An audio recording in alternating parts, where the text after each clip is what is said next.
السلام عليكم دمان صاحبada aadka u qiimaha badan ee ku xiran barnaamijyada janalkan ku soo dhawaada mawduucan maanta ka hadli doono wuxuu yahay dhalinyarada guurdoonka ah gabar noocay ayaad guursanaysaa koor intaan barnaamijka ama mawduucan u sii gudagalin walaalaha aadka u qiimaha badan Allah subhanahu wa ta'ala ha idin sharfay subscribe sar channelka like tana haka ilaabin sidoo kale commentigana hoos inoogu reeb mahadsanid gabadha dariskaaga ah guurso saaxiib gabadha dariskaaga ah ogow waxa ku jiro dhowr faa'iido kuwaas oo kala ah labadiina reer aad ay isu yaqaanaan oo doonisteeda dhibaato kale ma kulmaysid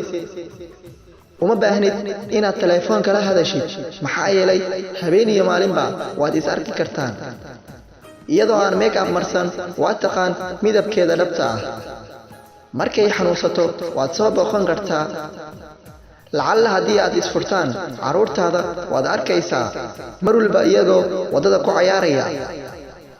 intii aad shukaansiga ku jirtaan xariifkii u yimaado xitaa waad ogaanaysaa markay suuqa aadayso waad arkaysaa inta aad suuraal isku soo taagtid ayaad wadada ku gaadaysaa